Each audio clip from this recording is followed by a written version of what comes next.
The Dating Show, brought to you by olderdatingonline.com. Well, it's all a bit crazy here in the studio. We've got a dog in the studio, and we've also got a Spanish lady who's watching us, which is a bit off-putting. I think she's here for the dog, really. Okay. Priorities. Well, we've got over that nasty weather, haven't Thank we? God. I know, that horrible weather that hit the UK recently. The beast from the east. When I first heard that on the radio, I thought they were talking about my ex-girlfriend. Ooh. Ouch. Bit harsh. Yeah, sorry. Right, now, on the Dating Show this time, we are talking about food. What you should and what you should not eat. Let's, Kelly, what do you think? I'm not talking.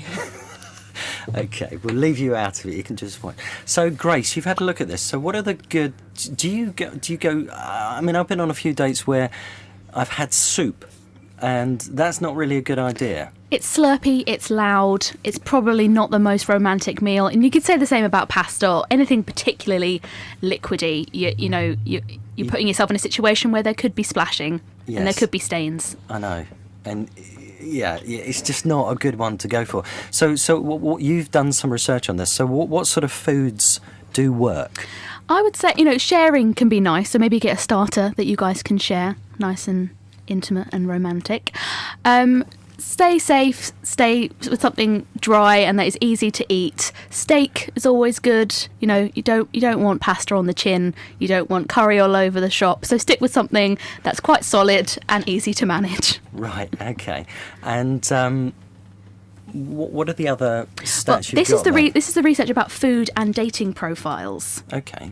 So basically, according to some research, profiles with the word foodie in get 82% more messages, and there are certain foods that you can talk about that will get even more messages in. So guacamole is the number one food that you can discuss on your dating profile to get the most messages. It also goes along with potatoes, chocolate, salad, sushi, avocado, pasta, cheese, cake and burgers. So if you want a new partner, talk about those foods, because apparently that's what people want to talk about and what they want in a partner. So hang on, whoa. Just go back on that. So if you're on olderdatingonline.com, on your profile, you should have foodie. Yes, and then maybe list some of your favourite foods or foods that you can cook.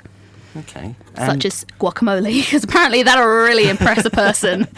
Do we know why guacamole? I suppose because it's healthy, it's good for you. It's quite trendy. Avocados are quite on trend at the moment. Avocados appeared a few years ago and no one's let them go. So I think if you know how to make a good guacamole, it's very close to someone's heart. Just on avocados, my favourite sort of lunch at the moment is basically brown toast, with avocados that have, you've got a bit of lemon on them and chilli, but also a soft boiled egg. I'm anti-avocado, I'm not going to lie. Okay. It's very shocking. What's the matter, Kelly? Kelly is shocked by the fact that I do not like avocados. But they're good for you and they are... Why don't you like them? I find them a bit slimy. I find them a bit odd in texture. I don't mind guacamole though. Like, I can deal with good, well-made guacamole, but I don't think I could just eat mushed up avocado. Okay, all right. Okay, so that's good. So on your profile, you need to put foodie and also list some of your favourite foods down. And if you're going on a date, avoid soup, avoid anything messy, and stick with sharing stuff, nice stuff. Yeah. Sharing a dessert is probably a nice way to end it all, isn't it? And you have to learn to share, people. I know it's tempting to just grab that brownie and just shove it in your face, but you know what? Be nice and share it with the person. Okay. What about curry Chinese? Stay away from that, do you think? Or Don't. This is mainly to the men. Do not try and impress a woman by ordering the hottest thing on the menu. It will backfire. We're not impressed by it, and you'll just look a bit silly, to be honest, if you're sweating profusely. So don't try and impress by ordering something that you're not going to like or you're not going to enjoy, because it's flashing your money around or anything like that. Ordering lobster if you don't particularly like it, or you don't know how to eat it, if you don't know how to get the meat out of a lobster, you're just going to look a bit silly in front of your date. So just stick to what you like and be honest about what you like, because obviously honesty from the start is really important, and even as something as basic as food. And if someone makes you a meal and you don't like it, be honest with them, because otherwise they're probably going to make you that meal for the rest of your life.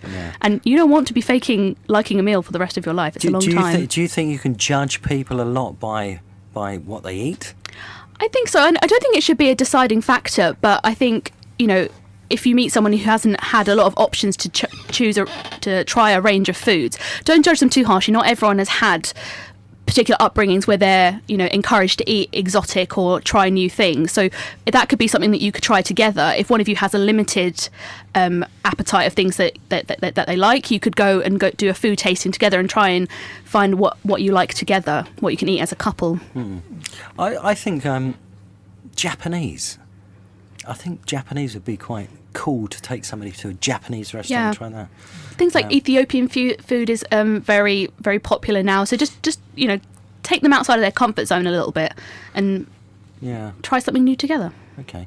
I'm not very good on spicy food. I sweat on tomato sauce. That doesn't surprise me. The Dating Show, brought to you by olderdatingonline.com.